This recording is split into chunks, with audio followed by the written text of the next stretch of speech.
Seja Legal, com Malu Diogo.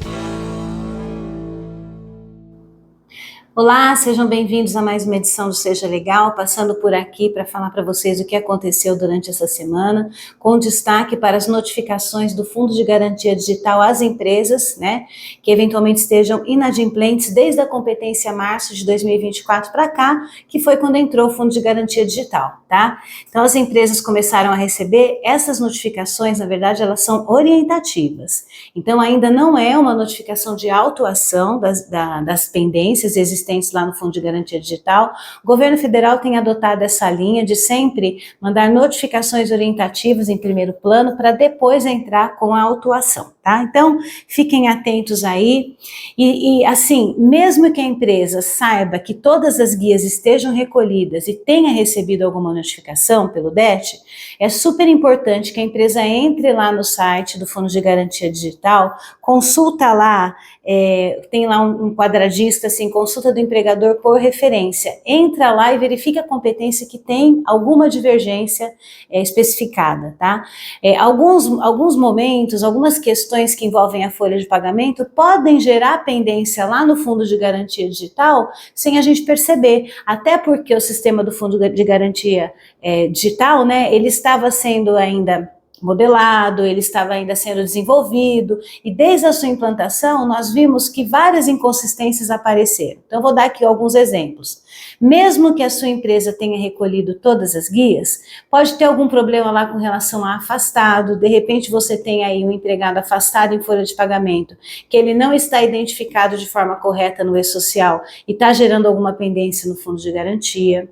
Você pode ter alguma pendência relativa a alguma rescisão que foi efetivada, então durante o processamento da rescisão você precisou consertar, arrumar alguma coisa, recalcular, e isso gerou alguma pendência lá no fundo de garantia. Isso aconteceu bastante também enquanto ele estava sendo testado, implementado, né?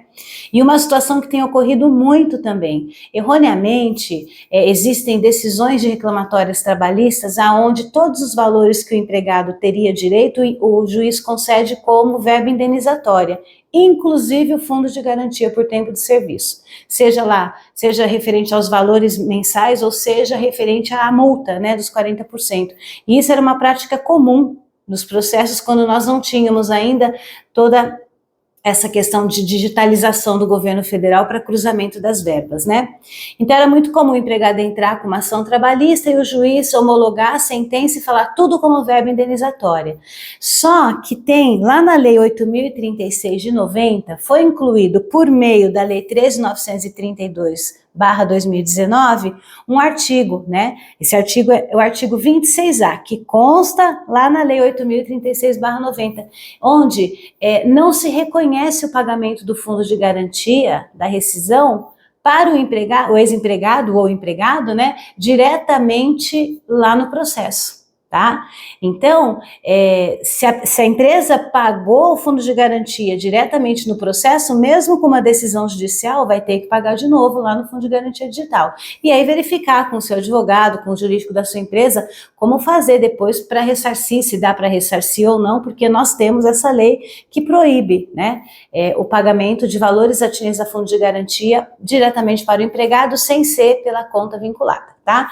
Então fiquem atentos aí com relação a essas pendências do fundo de garantia, porque precisa sim ser analisado, tá bom? Se não analisar, claro, a empresa vai sofrer uma fiscalização, provavelmente vai sofrer uma fiscalização e também vai ter um impedimento aí da emissão da certidão negativa de débito, ok? Fica aqui a minha dica. Semana que vem, dia 15 de abril, prazo para fechamento do e-social, então verifique aí o seu fechamento, não esqueça de verificar as rubricas relativas à DIRF mensal, se está tudo ok. Nos próximos dias nós esperamos que a Receita Federal libere o extrator lá na plataforma ECAC para a gente checar os valores, para verificar se está tudo certo. Enquanto isso não sai, verifica lá no e-social, mesmo que por amostragem, o total, né, do empregado, das verbas previdenciárias, verbas de fundo de garantia, verbas relativas ao imposto de renda, se os dependentes estão lá certinho, né, se a gente tem todas essas possibilidades, então a gente tem que usar por enquanto até que o extrator seja liberado pela Receita. tá? E por fim, não menos importante, algumas perguntas relativas ao crédito do trabalhador durante essa semana na minha caixinha de dúvidas. Então, eu tive algumas perguntas e quase todas relativas a saldo insuficiente. Então me perguntaram, doutora, se não há saldo para retenção de toda a parcela do consignado do empregado, o que a empresa tem que fazer?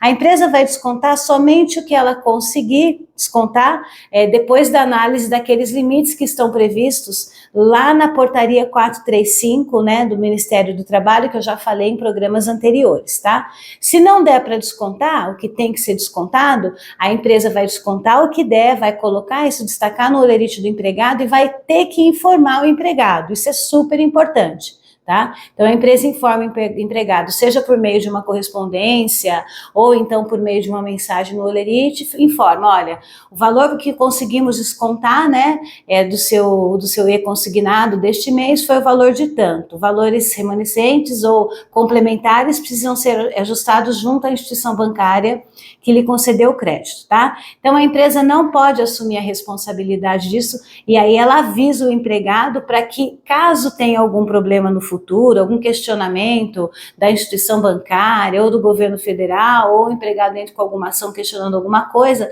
ela tem lá o comprovante mostrando que ela fez o desconto no máximo que a legislação permitiu e que avisou o empregado para que ele tomasse as providências cabíveis. Ok?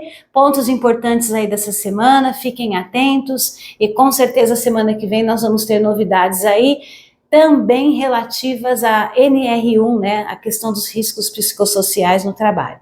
Então a gente está esperando aí, eu falei isso a semana passada, algumas entidades pediram para prorrogar isso, não sabemos ainda se vai ser prorrogado ou não, até o momento não.